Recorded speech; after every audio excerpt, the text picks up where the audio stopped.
Hello everyone, स्वागत है आप सभी का एक बार फिर से हमारे YouTube channel forms for you में। फ्रेंड्स, जो आज का लेटेस्ट अपडेट है वो है आपके लिए प्रीवियस ईयर का क्वेश्चन पेपर। तो चलिए स्टार्ट करते हैं हम आज का ये वीडियो। तो सबसे पहले देखिए, इसमें क्वेश्चन पूछा गया है, इनमें सही वर्तनी वाला शब्द है। तो सही वर्तनी वाला जो शब्द होगा इनमें से देखिए अनुबंध होगा। अनुबंध को इस तरीके से लिखा जाता है, ऑप्शन सी इसका करेक्ट आंसर होगा। क्वेश्चन नंबर 2 है, इनमें से अर्धविराम चिन्ह कौन सा है। तो अर्धविराम क्या होता है, एक डॉट होता है और उसके नीचे कॉमा का साइन होता है। ठीक है, तो इनमें जो ऑप्शन होगा ऑप्शन 20 का करेक्ट आंसर होगा, जिसको हम बोलेंगे अर्धविराम।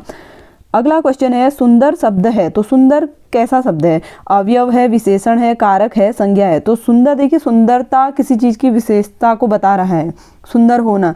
अगर मैं कहूँ कि राम अच्छा लड़का है तो राम की अच्छाई हमें पता चल रही है, तो उसकी विशेषता इसमें पता चल रही है। तो यहाँ पे देखिए सुंदर जो शब्द होगा वो विशेषण को रिप्रेजेंट करेगा, ऑप्शन ए इसका करेक्ट आंसर होगा। ठीक है, तो क्वेश्चन नंबर 4 में पूछ रहा है समानार्थी शब्द नहीं है।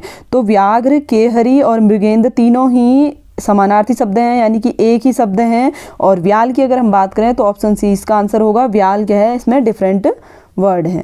इसके बाद नेक्स्ट क्वेश्चन है, निम्नलिखित में पुल्लिंग शब्द है। तो पुल्लिंग शब्द की अगर हम बात करें तो ऑप्शन डी इसमें करेक्ट आंसर होगा। बुढ़ापा क्या है, पुल्लिंग शब्द होगा। क्वेश्चन नंबर 6 है, अनुच्छेद शब्द का संधि विच्छेद कीजिए। तो अनुच्छेद शब्द का जो सही संधि विच्छेद होगा वो होगा अनुधन छेद। तो ऑप्शन डी इसका करेक्ट आंसर होगा। ठीक है, क्वेश्चन नंबर 7 में है, शुक्ल जी ने हिंदी साहित्य का इतिहास लिखा। उक्त वाक्य में जातिवाचक संज्ञा शब्द शुक्ल का प्रयोग किस संज्ञा के लिए किया गया है। तो ये किसी व्यक्ति की जाति को बता रहा है, तो ये क्या होगी, व्यक्तिवाचक संज्ञा होगी। ऑप्शन 20 का करेक्ट आंसर होगा। बढ़ते हैं अगले क्वेश्चन की ओर। इनमें से मार्तंड का पर्यायवाची है। तो मार्तंड का अगर हम पर्यायवाची देखें अस्कर, ऑप्शन सी इसका करेक्ट आंसर होगा, जिसे सूर्य भी बोला जाता है। अगला क्वेश्चन है, क्वेश्चन नंबर 9, आम्र है। आम्र क्या है, देखिए आम्र को संस्कृत में बोला गया है यहाँ पर। ठीक है, तो आम्र जो होता है ये एक तत्सम शब्द होता है, क्योंकि तत्सम शब्द ऐसे शब्द होते हैं जो संस्कृत से सीधे लिए जाते हैं। ठीक है, और तद्भव वो होंगे जो संस्कृत को परिवर्तित करके प्रयोग में लिए जाते हैं, तो उनको हम बोलते हैं तद्भव। तो यहाँ पे आम्र जो है तत्सम शब्द होगा, ऑप्शन ए इसका करेक्ट आंसर होगा। अगला क्वेश्चन है, जंगम शब्द का विलोम बताइए। देखिए जंगम का मीनिंग क्या होता है, जंगम का मतलब है एक स्थान से दूसरे स्थान पर जाने वाला, यानी कि ये क्या होता है, चलते फिरते रहने वाला व्यक्ति। ठीक है, चलते फिरते रहना जो जंगम जिसको बोला जाएगा। अगर हम बात करें इसके अपोजिट की, तो इसका अपोजिट होगा स्थावर। स्थावर का मतलब कि एक ही स्थान पर रुके रहना, ठीक है, अडिग रहना अपने स्थान पर, तो उसे हम बोलेंगे स्थावर। क्वेश्चन नंबर 11 है, देखिए गंगा हिमालय से निकलती है। तो गंगा हिमालय से निकलती है, यहाँ पर देखिए अलग हो रही है गंगा हिमालय से, तो यहाँ पे क्या होगा, अपादान कारक होगा, ऑप्शन डी इसका करेक्ट आंसर होगा। कारक अगर आपने पढ़े होंगे तो कारक 8 होते हैं, जिसमें देखिए कर्ता, कर्म, करण, संप्रदान, अपादान, संबंध, अधिकरण और संबोधन होते हैं। ठीक है, तो इनका जो रिलेशन होता है एक बार हिंदी ग्रामर से आप जरूर देख लीजिएगा। देखिए यहाँ पर क्वेश्चन नंबर 12 है। क्वेश्चन नंबर 12 में कहा गया है कि आपको करेक्ट वाक्य बताना है। तो करेक्ट वाक्य देखिए, अगर आप पढ़ेंगे करेक्ट आंसर, तो इन दोनों घरों के बीच एक दीवार है, ऑप्शन डी इसका करेक्ट आंसर होगा इसके लिए। क्वेश्चन नंबर 13 है, नद्युर्मी शब्द का सही संधि विच्छेद कीजिए। तो नदी धन उर्मी को मिला के बना है नद्युर्मी, तो ऑप्शन सी इसका करेक्ट आंसर होगा। दो टूक कलेजे के करता पछताता, पथ पर आता पंक्तियों में रस है। तो इसमें कौन सा रस है पूछा जा रहा है, तो यहाँ पे देखिए करुण रस है, ऑप्शन ए इसका करेक्ट आंसर होगा। नेक्स्ट क्वेश्चन है, छंद प्रवाह को कहते हैं। छंद प्रवाह को क्या कहा जाता है, जो छंद प्रवाह को कहा जाता है यति। नेक्स्ट क्वेश्चन की ओर बढ़ते हैं, सोहन ओढ़े पीठ पट श्याम सलोनी गात में कौन सा अलंकार है। तो यहाँ पे है उत्प्रेक्षा अलंकार। उत्प्रेक्षा अलंकार क्या होता है, जहां पे उपमेय में उपमान की संभावना या कल्पना की जाए। ठीक है, तो उसे हम बोलेंगे उत्प्रेक्षा अलंकार, तो इसका ऑप्शन ए करेक्ट आंसर होगा। बढ़ते हैं अगले क्वेश्चन की ओर। आरती उतारना मुहावरे का अर्थ बताइए। तो आरती उतारना मुहावरे का अर्थ है आदर करना, ऑप्शन बी इसका करेक्ट आंसर होगा।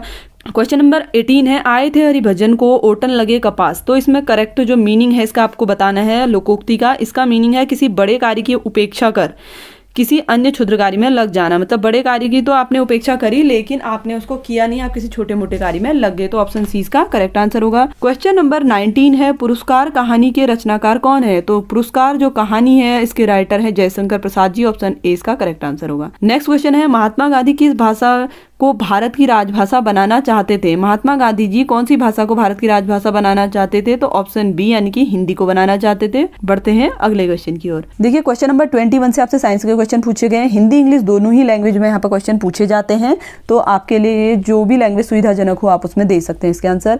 बच्चे के लिए माँ का दूध आवश्यक होता है। ठीक है, mother milk is necessary for a child because it's contain. तो इसमें क्या कुछ होता है, तो देखिए इसमें होती है एंटी बॉडीज। ऑप्शन 20 का क्या होगा करेक्ट आंसर होगा 21 का। क्वेश्चन नंबर 22 है घरेलू एलपीजी मुख्य गैस कौन सी होती है? तो जो आपके घरों में रसोई में खाना बनाने के लिए गैस प्रयोग की जाती है उसको हम बोलते हैं एलपीजी, और एलपीजी का जो फुल फॉर्म है वो है लिक्विड पेट्रोलियम गैस। ठीक है, तो लिक्विड पेट्रोलियम गैस में मूल रूप से कौन सी गैस पाई जाती है? तो इसमें मेनली जो होता है ब्यूटेन होता है। ऑप्शन सी इसका करेक्ट आंसर होगा। अगले क्वेश्चन की ओर बढ़ते हैं। बिजली के बल्ब में कौन सी गैस भरी जाती है? यानी कि जो बल्ब बिजली के होते हैं उनमें जो गैस भरी जाती है ऑप्शन बी आर्गन भरी जाती है। ठीक है, क्वेश्चन नंबर 24 है गैल्वेनाइजेशन की प्रक्रिया में किस धातु का प्रयोग कर लोहे को जंग से बचाया जा सकता है?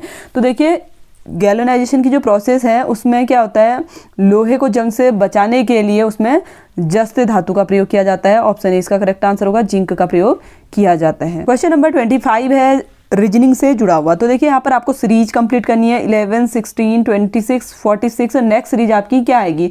तो नेक्स्ट जो इसका करेक्ट आंसर होगा 86 होगा। ऑप्शन डी आप इसे सॉल्व कर सकते हैं।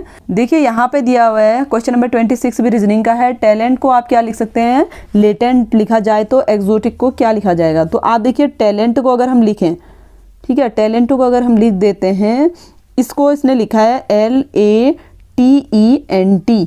तो यहाँ पे देखिए इन्होंने पीछे के वर्ड जो अल्फ़ाबेट हैं ऐसे ही लिखे हैं और जो आगे के 3 अल्फ़ाबेट हैं उनको एक्सचेंज किया है। तो L सबसे पहले आ जाएगा, T सबसे पीछे चले जाएगा, A अपनी ही पोजीशन पर रहेगा। तो इसी तरीके से आप जब एक्सोटिक को लिखेंगे तो TIC तो आपका ऐसे ही आना है, और O आगे आ जाएगा, X हो जाएगा, N हो जाएगा, E। तो OXETIC यानी कि ऑप्शन सी इसका करेक्ट आंसर होगा। क्वेश्चन नंबर 27 आप जब सॉल्व करेंगे तो देखिए इसमें दिया है 1 + 3 = 7। तो ये किस तरीके से आपको करना है? देखिए इसी तरीके से 4 + 6 क्या होगा पूछा जा रहा है। तो 1 + 3 + 3 यानी कि 4 + 3 = 7 हो जाएगा। इसी तरीके से 2 + 4 6 हो जाएगा, इसमें आप 4 ऐड कर लेंगे तो 10 हो जाएगा। इसी तरीके से 5 + 3 8 करेंगे, 8 + 5 करेंगे तो आप 13 होगा। इसी तरीके से जब आप 4 + 6 करेंगे 10, 10 + 6 करेंगे तो आपको मिलेगा 16। तो ऑप्शन ए इसका करेक्ट आंसर होगा। क्वेश्चन नंबर 27 का जो आंसर होगा वो होगा 16। इसी तरीके से आप क्वेश्चन नंबर 28 में भी रीजनिंग का क्वेश्चन दिया है। इसको जब आप सॉल्व करेंगे तो इसकी जो नेक्स्ट सीरीज आएगी वो आएगी 120। ऑप्शन बी इसका करेक्ट आंसर होगा। बढ़ते हैं नेक्स्ट क्वेश्चन की। नेक्स्ट क्वेश्चन भी देखिए आपका रीजनिंग का ही है। को क्या करना है, जो आपको अल्फ़ाबेट दिए हैं इनके साइन दिए हुए हैं, अल्फ़ाबेट के प्लेसेस पे आपने साइन यूज करने हैं। तो देखिए यहाँ पर 300 ए के प्लेस पे आपको क्या करना है, मल्टीप्लाई का साइन यूज कर देना है, 100 हो जाएगा। एंड सी की प्लेस पे आप क्या करेंगे, +25। और उसके बाद आपको डी का मीनिंग दिया है इन्होंने माइनस, तो आप कर लेंगे डी की प्लेस पे माइनस। और बी का मीनिंग आपको दिया है डिवाइड, तो आप क्या करेंगे डिवाइड 1। तो आपको यहाँ पे बॉड मास का रूल फॉलो करना है। बॉड मास अगर आपको पता नहीं है तो आप देखिए यहाँ पे सबसे पहले अगर ब्रैकेट दिया होता है हम ब्रैकेट सॉल्व करते हैं। ऑफ का मतलब होता है multiply, then division, multiplication, addition and subtraction. ठीक है, तो आपको यहाँ पर क्या करना है, देखिए हमारे पास सबसे पहले डिवीजन है, तो 1 × 5 करेंगे तो आपको क्या मिलेगा, 5 ही मिलेगा। ठीक है, आप अगर इसे डिवाइड करेंगे तो आपको यहाँ पर 5 मिल जाएगा। तो उसके बाद आपको क्या करना है, मल्टीप्लाई करना है। तो यहाँ पर आपका हो जाएगा 30,000, फिर आपको करना है 25 ऐड, तो 30,025 हो जाएगा। और फिर आप उसमें से कर लेंगे 30,025 होगा। ठीक है, उसके बाद जब इनको आप ऐड कर लेंगे, माइनस करेंगे तो आपको मिल जाएगा 30,020। तो आपका जो करेक्ट आंसर होगा यहाँ पे ऑप्शन ए इसका करेक्ट आंसर होगा 29 का। ठीक है, तो आप इसको एक बार सॉल्व कर लेंगे। इसमें सारे साइन दिए हुए हैं, इनको आपने फॉलो करना है इस क्वेश्चन में। बढ़ते हैं नेक्स्ट क्वेश्चन के। नेक्स्ट क्वेश्चन देखिए इसी तरीके से दिया है, सीजन का कोड 5 दिया है और फेवरेट का जो कोड दिया है वो दिया है 8। तो ट्रेन का कोड क्या होगा, तो ये अल्फ़ाबेटिकली सॉल्व करना है। इसका मैं आपको करेक्ट आंसर बता देती हूँ। इसका करेक्ट आंसर होगा ऑप्शन सी 4। तो आप इसको एक बार सॉल्व जरूर कर लें। क्वेश्चन नंबर 31 में पूछा गया है बीटी बैगन क्या है। तो बीटी बैगन जो है ब्रिंजल जो है, देखिए ये क्या है, जेनेटिकली मॉडिफाइड ब्रिंजल है। ठीक है, यानी कि मतलब आनुवंशिक रूप से इसको परिवर्तित करके बनाया गया बीटी बैगन को। तो ऑप्शन बी इसका करेक्ट आंसर होगा। नेक्स्ट क्वेश्चन में आपको फिर से सीरीज का क्वेश्चन दिया है, तो आप इस सीरीज को जब सॉल्व करेंगे तो यहाँ पे आपको इसका आंसर बताना है। देखिए यहाँ पे आप कर सकते हैं 5 और 7 के बीच में 9 इन्होंने ले रखा है, यानी कि 2 ऑड नंबर के बीच में एक ऑड नंबर दे रखा है। उसी तरीके से यहाँ पर 11 के बाद आप क्या ले सकते हैं, यहाँ पे 13। ठीक है, तो 13 और 11 के बीच में इन्होंने फिर से 9 ले लिया है। तो ऑप्शन सी इसका करेक्ट आंसर होगा। बढ़ते हैं नेक्स्ट क्वेश्चन की ओर। क्वेश्चन नंबर 33 है आपका साइंस का जुड़ा हुआ क्वेश्चन। तो यह है प्रकाश संश्लेषण की प्रक्रिया के लिए कौन सी गैस आवश्यक है। तो यहाँ पर पूछा जा रहा है कि फोटोसिंथेसिस की जो प्रोसेस होती है उसमें कौन सी गैस आवश्यक है। तो वहां पर होती है कार्बन डाइऑक्साइड यानी कि CO2। ऑप्शन डी इसका करेक्ट आंसर होगा। नेक्स्ट क्वेश्चन है चिकनगुनिया वायरस से होने वाली बीमारी है जो निम्न में किसके द्वारा फैलती है। तो चिकनगुनिया जो है वायरस से फैलने वाली एक बीमारी है, किसके द्वारा फैलती है हमें इसका आंसर बताना है। ये फैलती है मादा एडिस के कारण। तो ऑप्शन डी इसका करेक्ट आंसर होगा। अगला क्वेश्चन है केसर मसाला बनाने में पौधे का कौन सा भाग काम में आता है। जब केसर मसाला बनाया जाता है तो पौधे का कौन सा भाग यूज किया जाता है। तो यहाँ पे किया जाता है वर्तिकाग्र। ऑप्शन डी इसका करेक्ट आंसर होगा। नेक्स्ट क्वेश्चन है पृथ्वी पर पलायन वेग यानी कि एस्केप जो वेलोसिटी है उसकी वैल्यू क्या होती है। तो इसकी जो वेलोसिटी होती है वो होती है 11.2 किलोमीटर पर सेकेंड। ठीक है, तो ऑप्शन बी इसका करेक्ट आंसर होगा। अगला क्वेश्चन है क्वेश्चन नंबर 38। इसमें पूछा गया है अमलगम में निम्न में एक धातु आवश्यक होती है। तो जो अमलगम है उसमें कौन सी धातु आवश्यक होती है। देखिए वो है पारा। ऑप्शन डी इसका करेक्ट आंसर होगा। मरकरी का इसमें यूज होता है। ठीक है, निम्न में कौन सा जैव निम्नीकरण है। तो जैव निम्नीकरण यहाँ पर जो है कागज है। तो ऑप्शन डी इसका करेक्ट आंसर होगा। नेक्स्ट क्वेश्चन है कांच के गिलास में पड़ी हुई पेंसिल टेढ़ी दिखाई देती है। तो जो कांच के गिलास में हमें पेंसिल टेढ़ी दिखाई देती है वो अपवर्तन के कारण दिखाई देती है, रिफ्रैक्शन के कारण। ऑप्शन सी इसका करेक्ट आंसर होगा। क्वेश्चन नंबर 41 है कोयले की सबसे उत्तम कोटि कौन सी है। तो कोयला जो है कोल की उत्तम कोटि जो है बेस्ट क्वालिटी का जो कोल होता है वो होता है एंथ्रासाइट। ऑप्शन ए इसका करेक्ट आंसर होगा। हिंदी सिनेमा के किस अभिनेता की मोम की मूर्ति सबसे पहले मैडम तुसाद संग्रहालय में लगी। तो इस म्यूजियम में जो सबसे पहले मोम की मूर्ति बनी थी वो अमिताभ बच्चन जी की बनी थी। ऑप्शन डी इसका करेक्ट आंसर होगा। अगला क्वेश्चन है ऑस्कर पुरस्कार निम्न में किस क्षेत्र के उल्लेखनीय प्रतिभा के लिए दिया जाता है। तो ऑस्कर जो पुरस्कार है वो फिल्म के क्षेत्र में दिया जाता है। ऑप्शन ए इसका करेक्ट आंसर होगा। जैव कृषि को प्रोत्साहित करने के लिए निम्न में किस राज्य ने अपने को जैव राज्य घोषित किया। तो उत्तराखंड ने अपने को क्या है जैव राज्य घोषित किया हुआ है। अगला क्वेश्चन है आंध्र प्रदेश की नई राजधानी कहाँ है। तो आंध्र प्रदेश की जो नई राजधानी है वो है अमरावती। ऑप्शन बी इसका करेक्ट आंसर होगा। क्वेश्चन नंबर 46 है निम्न में किस खेल को ओलंपिक में शामिल नहीं किया गया है। तो ओलंपिक में क्रिकेट को अभी तक शामिल नहीं किया है। ऑप्शन बी इसका करेक्ट आंसर होगा। भारतीय राष्ट्रीय कांग्रेस की स्थापना किस वर्ष में हुई थी। तो कांग्रेस की जो स्थापना हुई थी भारतीय कांग्रेस की राष्ट्रीय कांग्रेस की वो हुई थी 1885 में। ऑप्शन सी इसका करेक्ट आंसर होगा। क्वेश्चन नंबर 48 है हम शिलालेख संबंधी अध्ययन करते हैं तो वो किसके अंतर्गत आता है। वो आता है एपिग्राफी के अंतर्गत। ऑप्शन सी इसका करेक्ट आंसर होगा। बढ़ते हैं अगले क्वेश्चन की। आरबीआई का मुख्यालय कहाँ है। तो आरबीआई का जो मुख्यालय है वो है मुंबई में। ऑप्शन बी इसका करेक्ट आंसर होगा। नेक्स्ट क्वेश्चन है कबड्डी के एक टीम में खिलाड़ियों की संख्या कितनी होती है। तो ये होती है 7। ऑप्शन डी इसका करेक्ट आंसर होगा। नेक्स्ट क्वेश्चन है भारत में छपने वाला पहला समाचार पत्र कौन सा है। तो भारत में जो सबसे पहला समाचार पत्र छपा था वो था बंगाल गजट। ऑप्शन सी इसका करेक्ट आंसर होगा। नेक्स्ट क्वेश्चन है यदि भारत के राष्ट्रपति और उपराष्ट्रपति दोनों ही त्याग पत्र दे दें तो ऐसी स्थिति में राष्ट्रपति के रूप में कौन कार्य करेगा। तो इसमें प्रधानमंत्री ही कार्य करेगा। अगर उपराष्ट्रपति और राष्ट्रपति दोनों दे दे तो ऑप्शन सी इसका करेक्ट आंसर होगा। हिमालय पर्वतमाला उदाहरण है। तो हिमालय पर्वतमाला जो उदाहरण है बलित पर्वतमाला का एक उदाहरण है। ऑप्शन डी इसका करेक्ट आंसर होगा। क्वेश्चन नंबर 54 है जलोद पंख कहाँ निर्मित होते हैं। तो जलोद पंख है गिरिपाद। ऑप्शन डी ठीक है इसका करेक्ट आंसर होगा। फूट हिल्स में ये निर्मित होते हैं। अगला क्वेश्चन है स्वर्ण मंदिर का निर्माण किसके द्वारा करवाया गया। तो स्वर्ण मंदिर का जो निर्माण कराया गया था वो गुरु अर्जुन देव के द्वारा करवाया गया था। ऑप्शन ए इसका करेक्ट आंसर होगा। नेक्स्ट क्वेश्चन है मृणालिनी साराभाई किस क्षेत्र में प्रसिद्ध हैं। तो मृणालिनी साराभाई जो प्रसिद्ध हैं वो है नृत्य के क्षेत्र में। ऑप्शन ए इसका करेक्ट आंसर होगा। नेक्स्ट क्वेश्चन है प्राचीन ग्रंथों और पुराणों के अनुसार गुड़गांव का नाम बदलकर क्या रखा गया। तो गुड़गांव का जो नाम बदल के रखा गया वो रखा गया गुरुग्राम। ऑप्शन डी इसका करेक्ट आंसर होगा। क्वेश्चन नंबर 58 है हरित क्रांति शब्द के प्रतिपादक कौन है। यहाँ पर हरित क्रांति शब्द के प्रतिपादक पूछा जा रहा है ना कि हरित क्रांति के।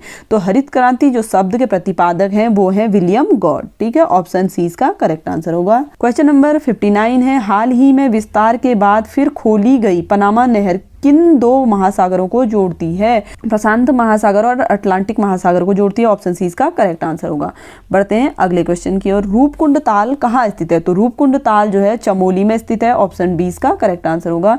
बढ़ते हैं अगले क्वेश्चन की ओर। निम्न में कौन सा दर्रा पिथौरागढ़ और तिब्बत को जोड़ता है। तो पिथौरागढ़ तिब्बत को जो दर्रा जोड़ता है वो है दारमा। ऑप्शन इसका करेक्ट आंसर होगा।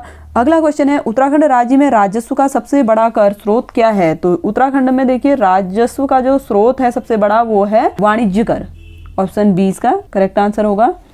अगला क्वेश्चन है उत्तराखंड में एवं वन पंचायत प्रशिक्षण अकादमी कहाँ है? वन एवं वन पंचायत प्रशिक्षण अकादमी उत्तराखंड में जो है हल्द्वानी में स्थित है। ऑप्शन सी इसका करेक्ट आंसर होगा। उत्तराखंड में सर्वाधिक कागज उद्योग कहाँ पर स्थित है? तो उत्तराखंड में लाल कुआं में सबसे ज्यादा कागज का उद्योग होता है, तो ऑप्शन डी इसका करेक्ट आंसर होगा। क्वेश्चन नंबर 66 है उत्तरांचल का निर्माण कब हुआ? ठीक है, यहाँ पर उत्तरांचल का निर्माण पूछा जा रहा है, तो 9 नवंबर 2000 को हुआ था उत्तरांचल का निर्माण। क्वेश्चन नंबर 67 है ब्लॉक समन्वय समिति का अध्यक्ष कौन होता है? ठीक है, तो यहाँ पर पूछा रहा है ब्लॉक कोऑर्डिनेशन कमेटी का जो चेयरमैन होता है वो कौन होता है? वो होता है खंड विकास अधिकारी। ऑप्शन बी इसका करेक्ट आंसर होगा। अगला क्वेश्चन है चंद राजाओं का राज चिन्ह क्या था? तो जो चंद राजा थे उनका राज चिन्ह गाय थी। ऑप्शन बी इसका करेक्ट आंसर होगा। अगला क्वेश्चन है उत्तराखंड में प्रयुक्त होने वाली जो बोली है कौन कौन सी है? देखिए उत्तराखंड में सर्वाधिक जो बोली जाती है कुमाऊनी, गढ़वाली और जौनसारी बोली जाती है, तो ऑप्शन सी इसका करेक्ट आंसर होगा। अगला क्वेश्चन है उत्तराखंड के किस जनपद में अनुसूचित जनजातियों की संख्या सबसे ज्यादा है? तो अनुसूचित जनजाति की अगर हम बात करें तो सबसे ज्यादा उधम सिंह नगर में है, तो ऑप्शन डी इसका करेक्ट आंसर होगा। अगला क्वेश्चन है कटारमल मंदिर में मुख्य रूप से पूजा होती है, तो यहाँ पर सूर्य की पूजा होती है। ऑप्शन सी इसका करेक्ट आंसर होगा। अगला क्वेश्चन है कुमाऊं का चाणक्य के नाम से प्रसिद्ध व्यक्ति है, तो कुमाऊं का चाणक्य के नाम से जो जाना जाता है हर्षदेव जोशी जी को जाना जाता है। ऑप्शन डी इसका करेक्ट आंसर होगा। अगला क्वेश्चन है निम्न में कौन सा नगर रेल मार्ग से नहीं जुड़ा है? तो जो रेल मार्ग से अभी तक नहीं जुड़ा है नैनीताल है। ये पहाड़ी पर स्थित एक शहर है जहां पर अभी तक कोई भी रेल मार्ग नहीं बना हुआ है। नेक्स्ट क्वेश्चन है फूलों की घाटी की खोज किसने की? तो ये की थी फ्रैंक एस स्मिथ ने। ऑप्शन बी इसका करेक्ट आंसर होगा। नेक्स्ट क्वेश्चन है हिमालय परिचय गढ़वाल के लेखक कौन थे? तो हिमालय परिचय गढ़वाल के जो लेखक थे वो थे राहुल शंकरित्यायन जी। ऑप्शन इसका करेक्ट आंसर होगा। बढ़ते हैं हम आज के नेक्स्ट क्वेश्चन की ओर। मद महेश्वर निम्न में से एक है, तो मद महेश्वर जो है पंच केदारों में से एक केदार में इसको लिया गया है मद महेश्वर को। अगला क्वेश्चन है बैकुंठ चतुर्दशी मेला आयोजित होता है, तो बैकुंठ चतुर्दशी का जो मेला होता है श्रीनगर में इसका आयोजन किया जाता है। ऑप्शन ए इसका करेक्ट आंसर होगा। क्वेश्चन नंबर 78 है भारत इलेक्ट्रॉनिक लिमिटेड BEL, ठीक है BEL पूछा जा रहा है ना कि BHEL, ठीक है। तो यहाँ पे आपसे पूछा गया है भारत इलेक्ट्रॉनिक लिमिटेड स्थित है, तो यह है कोटद्वार में। ऑप्शन बी इसका करेक्ट आंसर होगा। कुमाऊं केसरी के नाम से जाना जाता है, तो कुमाऊं केसरी के नाम से जाना जाता है बद्रीदत्त पांडे को। ऑप्शन सी इसका करेक्ट आंसर होगा। बढ़ते हैं नेक्स्ट क्वेश्चन की ओर। किसे श्री क्षेत्र के नाम से जाना जाता है? तो श्री क्षेत्र के नाम से श्रीनगर को जाना जाता है। ऑप्शन सी इसका करेक्ट आंसर होगा। नेक्स्ट क्वेश्चन है उत्तराखंड के प्रथम स्वतंत्रता सेनानी किसे माना जाता है? तो उत्तराखंड का जो प्रथम स्वतंत्रता सेनानी माना जाता है कालू मेहरा को माना जाता है। ऑप्शन 20 का करेक्ट आंसर होगा। नेक्स्ट क्वेश्चन है समस्त मध्य हिमालय में प्रथम ऐतिहासिक राजवंश कौन सा था? तो मध्य हिमालय में जो ऐतिहासिक राजवंश था वो था कत्यूरी। ऑप्शन ए इसका करेक्ट आंसर होगा। यहाँ पर नेक्स्ट क्वेश्चन पूछा जा रहा है सिटकुल का क्या तात्पर्य है? तो सिटकुल का जो तात्पर्य है state industrial development corporation of Uttarakhand limited है, तो ऑप्शन 20 का करेक्ट आंसर होगा। बढ़ते हैं नेक्स्ट क्वेश्चन की ओर। नेक्स्ट क्वेश्चन है राज्य पुलिस प्रशिक्षण अकादमी कहाँ है? तो राज्य पुलिस प्रशिक्षण अकादमी जो है आपकी वो है नरेंद्र नगर में स्थित है, ठीक है। ऑप्शन ए इसका करेक्ट आंसर होगा। क्वेश्चन नंबर 85 है डॉक्टर संपूर्णानंद खुली जेल निम्न में कौन से स्थान पर स्थित है? तो संपूर्णानंद खुली जेल जो है सितारगंज में स्थित है। ऑप्शन सी इसका करेक्ट आंसर होगा। नेक्स्ट क्वेश्चन है उत्तराखंड का सर्वाधिक क्षेत्रफल वाला जिला कौन सा है? तो उत्तराखंड का सर्वाधिक क्षेत्रफल वाला जो जिला है वो है चमोली। ऑप्शन 20 का करेक्ट आंसर होगा। क्वेश्चन नंबर 87 है भारत का प्रथम वन महाविद्यालय 1878 में कहाँ स्थापित किया गया? तो सबसे पहला जो वन विद्यालय था भारत का वो स्थापित किया गया था FRI देहरादून में। क्वेश्चन नंबर 88 है पहाड़ चोर उपन्यास के लेखक कौन है? तो पहाड़ चोर जो है एक उपन्यास है जो सुभाष पंत जी द्वारा लिखा गया था। ऑप्शन सी इसका करेक्ट आंसर होगा। क्वेश्चन नंबर 89 है गन्ने का सर्वाधिक उत्पादन किस जिले में होता है? तो गन्ने का सर्वाधिक उत्पादन होता है उधम सिंह नगर में। ऑप्शन डी इसका करेक्ट आंसर होगा। नेक्स्ट क्वेश्चन है सुसवा किस नदी की सहायक नदी है? तो सुसवा जो है देखिए बीसोंग नदी की सहायक नदी है। ऑप्शन 20 का करेक्ट आंसर होगा। निम्न में उत्तराखंड प्रदेश की कौन सी पर्वत श्रेणी सबसे ऊंची है? तो उत्तराखंड प्रदेश की पूछ रहा है, ठीक है। यहाँ पर उत्तराखंड प्रदेश की अगर हम बात करें तो नंदा देवी पर्वत श्रेणी जो है सबसे ऊंची पर्वत श्रेणी है। निम्न में किसने अंग्रेजों के विरोध में काली कुमाऊं क्षेत्र में क्रांतिवीर नामक संगठन बनाया? तो क्रांतिवीर नामक जो संगठन बनाया वो कालू मेहरा जी द्वारा बनाया गया था। तो ऑप्शन ए इसका करेक्ट आंसर होगा। क्वेश्चन नंबर 94 है निम्न में किस क्षेत्र में फूलों की घाटी स्थित है? तो फूलों की घाटी जो है महान हिमालय में स्थित है। ऑप्शन 20 का करेक्ट आंसर होगा।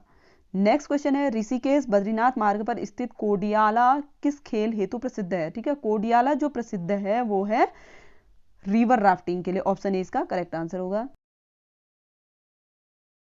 क्वेश्चन नंबर 96 है, निम्न में कौन सा राष्ट्रीय उद्यान देहरादून, पौड़ी एवं हरिद्वार से तक विस्तृत है? तो वह है राजाजी राष्ट्रीय उद्यान। ऑप्शन डी इसका करेक्ट आंसर होगा। नेक्स्ट क्वेश्चन है, जागर निम्न में किससे संबंधित है? तो जागर जो संबंधित है, देखिए क्षेत्रीय देवी देवताओं से संबंधित है। ऑप्शन बी इसका करेक्ट आंसर होगा। Man eater leopard of Rudraprayag पुस्तक के लेखक हैं? तो ये जो बुक लिखी है जिम कॉर्बेट द्वारा लिखी गई है। ऑप्शन डी इसका करेक्ट आंसर होगा। Man eater leopard of Rudraprayag जो जिम कॉर्बेट द्वारा लिखी गई। नेक्स्ट क्वेश्चन है, भारतीय सुदूर संवेदन संस्थान कहाँ स्थित है? भारतीय सुदूर संवेदन संस्थान है देहरादून में स्थित। ऑप्शन सी इसका करेक्ट आंसर होगा। नेक्स्ट क्वेश्चन और आज का जो लास्ट क्वेश्चन है वो है, बीज बचाओ आंदोलन के प्रवर्तक के रूप में किसको जाना जाता है? तो बीज बचाओ आंदोलन के नाम से जो जाना जाता है, विजय जड़धारी को जाना जाता है। ऑप्शन ए इसका करेक्ट आंसर होगा। तो ये था ग्रुप सी से जुड़ा हुआ क्वेश्चन पेपर सहायक समीक्षा अधिकारी का, जो मैंने आज आपके साथ शेयर किया हुआ है। अगर आपको वीडियो अच्छा लगा हो, थोड़ा भी आप लोगों के लिए, आपके प्रिपरेशन के लिए हेल्पफुल रहा हो, तो वीडियो को लाइक जरूर करें और अपने उन फ्रेंड्स तक इस वीडियो को जरूर शेयर करें जो तैयारी कर रहे हैं ग्रुप सी के एग्जाम की।